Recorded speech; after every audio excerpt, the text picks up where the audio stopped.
සාදරයෙන් පිළිගන්නවා සිරා commerce YouTube channel එකට. අද අපි කතා කරන්නේ බැංකු ගිණුම ආශ්‍රිතව මිශ්‍ර අභ්‍යාසයක්. අපි කරනුත් අභ්‍යාසයක් කතා කරා. එහෙනම් අපි යමු ගානට. හරි. අද අපි කතා කරන්නේ බැංකු ගිණුම ආශ්‍රිතව අභ්‍යාසයක්. අපි යමු අවශ්‍ය වන්නේ එකට.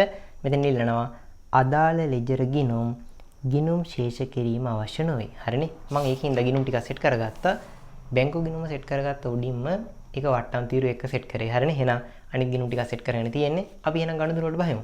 ඔන්න කියනවා යසිතගේ ව්‍යාපාරයේ 2025 දෙසැම්බර් මාසයේ 5 ගනුදෙනු සිදුවේ. හරිනේ. ඔන්න කියනවා 2.12 අයිතිකරු විසින් 2,20,000ක් මුදල් ව්‍යාපාරයට යෙදුවා. මුදල් දානවා.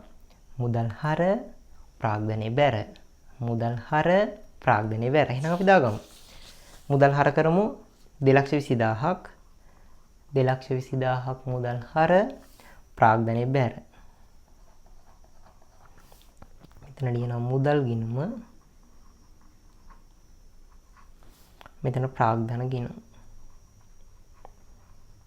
මෙතන ලියනවා මුදල් කියලා.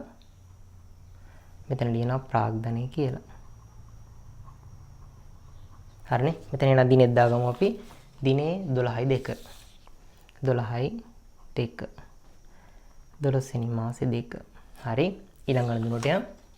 ඔන්න කියනවා මුදල් තැන්පත් කර බැංකු ජංගම ගිණුමක් විවෘත කළා 85,000යි. මුදල් දානවා. එහෙනම් මුදල් තියනවනේ. මුදල් බැර බැංකු ගිණුම හර.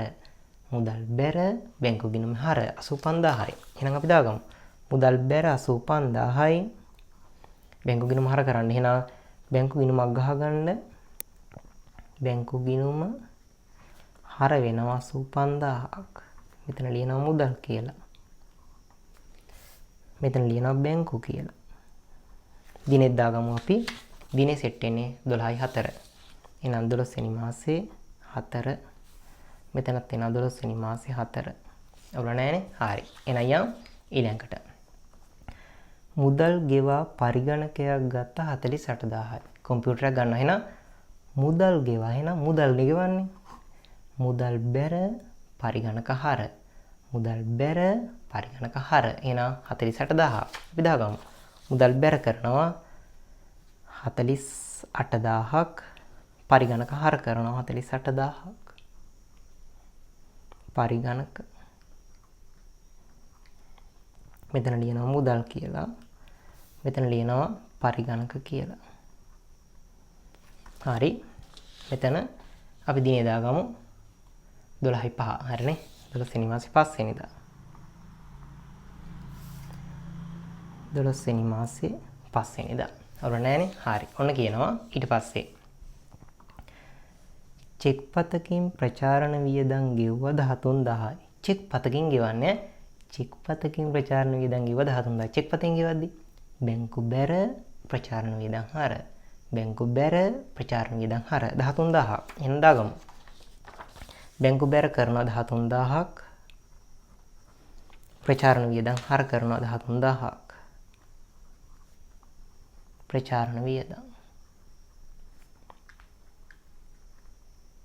මෙතන ලියනවා බැංකු. මෙතන ලියනවා ප්‍රචාරණ වියදම්. ප්‍රචාරණ වියදම්. මෙතන අපි චෙක් අංකෙත් දාගමු. චෙක් අංක එක 12 වෙනි මාසේ 6 වෙනිදා. හරිනේ. එහෙනම් චෙක් අංක 1 12 වෙනි මාසේ 6. මෙතන දිනේ දාගමු 12 වෙනි මාසේ 6. හරිනේ. ඊට පස්සේ ඊළඟට යනවා. ණයගැති උදාරගෙන් චෙක් පතක් ලැබුණ 12,000යි. චෙක් එකක් හම්බුණා. එහෙනම් කොහොමද යන්නේ? මුදල් හර ණයගැති උදාර බැර. මුදල් හර ණයගැති උදාර බැර 12,000ක්. එහෙනම් අපි දාගමු.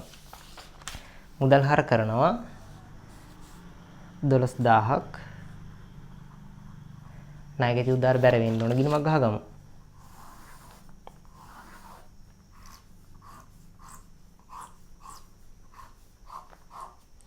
ණයගැති උදාර දින විස්තරය සංගල පිටුව වටිනාකම රුපියල් දිනය විස්තරය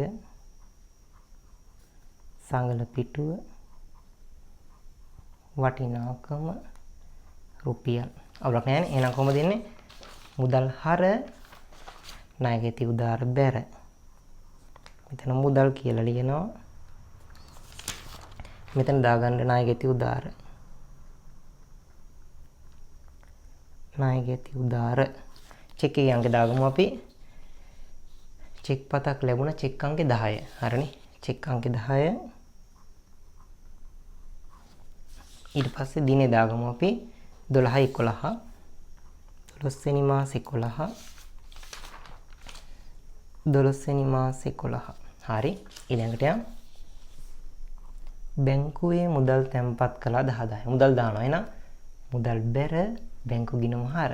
මුදල් බැර බැංකු ගිණුම හර 10000යි. ඊළඟ අපි දාගමු. මුදල් බැර වෙනවා 10000ක්. බැංකු ගිණුම හර වෙනවා 10000ක්. මෙතන ලියනවා මුදල්. මෙතන ලියනවා බැංකු. දිනේ අපි දාගමු. දිනේ 12/13. 12 වෙනි මාසේ 13. මෙතනත් 12 වෙනි මාසේ 13. හරි. ඊළඟට යමු. ගොඩනැගිලි කුලිය ආදායම් සඳහා චෙක් පතක් ලැබුණා 35000යි. චෙක් එකක් හම්බ වෙනවා කොහමද? මුදල් හර ගොඩනැගිලි කුලිය ආදායම් බැර. මුදල් හර ගොඩනැගිලි කුලිය ආදායම් බැර 35000යි. චෙක් එකක් හම්බෙද්දි මුදල් වලට දාන්නේ. එහෙනම් අපි දාගමු 35000. මුදල් හර ගොඩනැගිලි කුලිය ආදායම් ගිණුමක් වාට ගහන්න වෙනවා.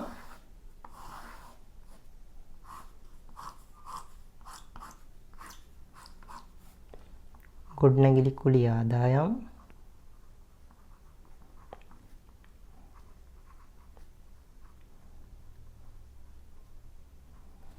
දිනය විස්තරය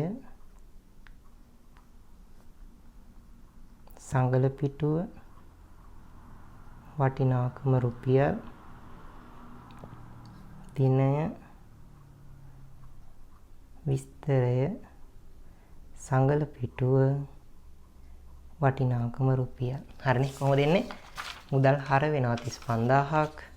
ගොඩනැගිලි කුලිය ආදායම් බැර වෙනවා 35000ක්. මෙතන ලියනවා මුදල්. මේක අපිට චෙක් අංකේ දාගන්න සිද්ධ වෙනවා. චෙක් පත් අංක 22. මෙතන ගොඩනැගිලි කුලිය ආදායම්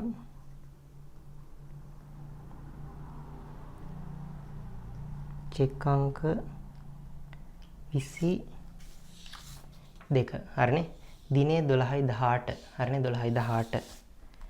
22 12 වෙනි මාසේ 18. මෙතනක් දාගමු 12 වෙනි මාසේ 18. ඊට පස්සේ ඔන්න ලද චෙක්පත් සියල්ල බැංකුවේ තැන්පත් කළා. ලැබුණු චෙක්පත් ඔක්කොම බැංකුවේ දැම්මා. කොහොමද දාන්නේ දැන්? ලැබුණු චෙක්පත් ටික කොහෙද තියෙන්නේ? මේ තියෙන්නේ. චෙක්පත් දෙකක් තියෙනවා. චෙක්පත් අංක 10යි, චෙක්පත් අංක 22යි. බැංකුවේ දාමු. එහෙනම් මෙතනනේ දැන් තියෙන්නේ. හරට තියෙන්නේ. මේ දෙක බැර කරමු. එහෙනම් වෙන එනම දාන්න ඕනේ. ඔන්න චෙක් අංකේ 12000ක බැර කරන්න 35000ක බැර කරන්න ඔන්න මුදල් බැර කරා. හරිද? බැංකුව හර කරන්න. එහෙනම් 12000යි 35000යි. මෙතන ලියනවා මුදල්. මෙතනත් මුදල්. මෙතන ලියනවා බැංකුව. මෙතන ලියනවා බැංකුව. චෙක් අංක දාන්න පිළිවෙලට 12000 කියන්නේ චෙක් පත් අංක 10. චෙක් අංක 10. මෙතන චෙක් අංක 10. මෙතන චෙක් අංක 22. චෙක් අංක 22. මෙතන චෙක් අංක 22. ඔය විදිහටයි එන්නේ. හරිනේ. එහෙනම් මේකට ඉවරයි නේද? ඔව්. ලද චෙක්පත් තියලා බැංකුවේ දැම්මා. හරි. එහෙනම් මේකට අදාළව ඊට පස්සේ අපිට කතා කරන්න තියෙනවා බැංකු ගිණුම ආශ්‍රිත තවත් වැදගත් පොයින්ට් එකක්. ඒක අපි කතා කරමු ඊළඟ වීඩියෝ එකකින්.